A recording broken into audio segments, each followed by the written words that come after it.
Sir, जिस तरह से पोस्ट यूटी स्टेटस लद्दाख का ये पहला काउंसिल है जिन्होंने 5 साल पूरा कंप्लीट किया है, तो ज़्यादातर लोगों का ये लद्दाख में ये मानना रहा है कि काउंसिल का जो पावर्स है वो डाइल्यूट हुआ है। तो आपके नज़र में ऑन ग्राउंड कैसा रहा कि मतलब स्ट्रेंथन हुआ कि डाइल्यूट हुआ पावर्स काउंसिल का? जी देखिए, कुछ चीज़ें में डाइल्यूट बेशक हुआ है, कुछ चीज़ें में स्ट्रेंथन हुआ है। अगर हम स्ट्रेंथन की बात करें तो पोस्ट यूटी आफ्टर 2019 लद्दाख का जो बजट जो है पहले जितना मिलता था उससे काफ़ी ज़्यादा हमें हमारा कैपेक्स का हो, बाकी ओवरऑल लद्दाख का बजट जो है वो इन्हांस हुआ है। तो उसमें कोई वो दो राय नहीं है।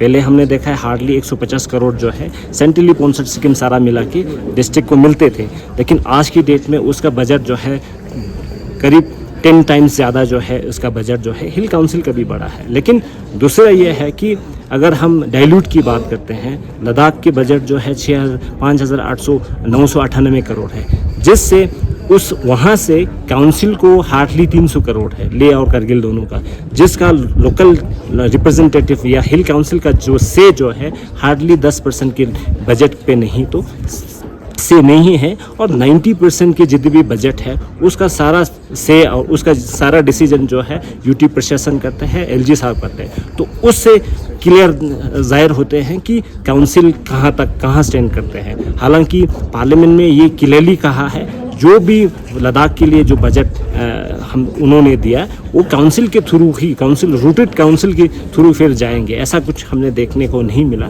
तो फाइनेंशियल पावर ही सब कुछ है ना, वही सबसे ज़्यादा पावरफुल होते हैं जिसके पास फाइनेंशियल पावर है। तो काउंसिल में ऐसा 10 या 12% के बजट में नहीं तो काउंसिल का पावर्स नहीं है, तो उससे ये जाहिर होते हैं कि काउंसिल का पावर सैंक्शन हुआ है, डाइल्यूट हुआ है ओवरऑल लद्दाख के बजट को देखते हुए।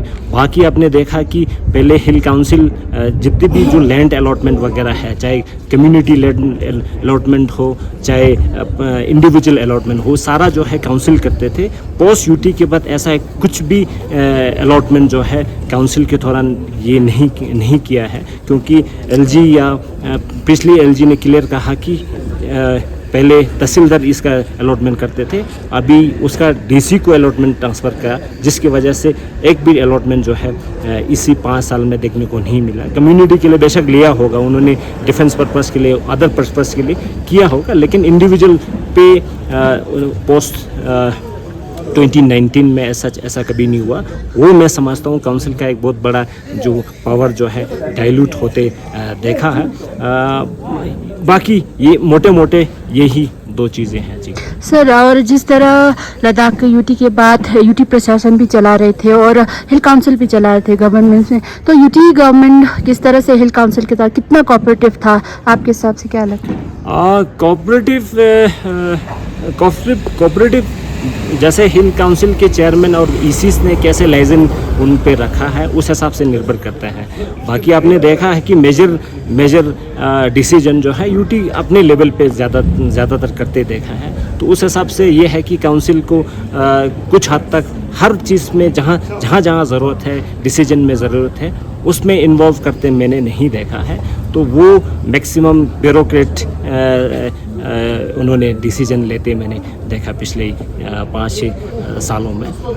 तो अभी ये है कि सरकार बीजेपी काउंसिल भी ये चला रहा है, यूटी प्रशासन भी एमएचए चला रहा है, तो थोड़ा वो लाइजनिंग थोड़ा तो है, लेकिन कल को दूसरा कुछ और होता है तो फिर उसमें थोड़ा दिक्कत जैसा दिखाई देगा। लेकिन ऐसा मैंने देखा नहीं कि काफ़ी हद तक इनका कोऑर्डिनेशन जो है देखने को मिल रहा है, लेकिन ज़्यादातर जो है यूटी प्रशासन ही लद्दाख की बजट और सब पे डिसीजन करते देखा, क्योंकि उसमें लोकल्स के इनपुट्स ज़्यादा नहीं शामिल किया। कुछ भी बड़े चीज़ें वहाँ पे करना हो या ईस्टर्न लद्दाख में हो, शाम में हो, नुब्रा में हो, उसमें लोकल्स जब तक इन्वॉल्व नहीं करते हैं तो उसमें वो चीज़ें जो है बॉटम अप का एक अप्रोच उसमें रहता है ना। तो हमेशा ऊपर से नीचे का डिसीजन हमेशा रहा है। तो ये चीज़ें ना हो तो बॉटम अप जब तक होगा उसमें अच्छा होगा, तो उसमें लोकल्स रिप्रेजेंटेटिव शामिल करना ज़रूरी है। तो वो चीज़ें मुझे कम दिखाई दिया जी। Thank you.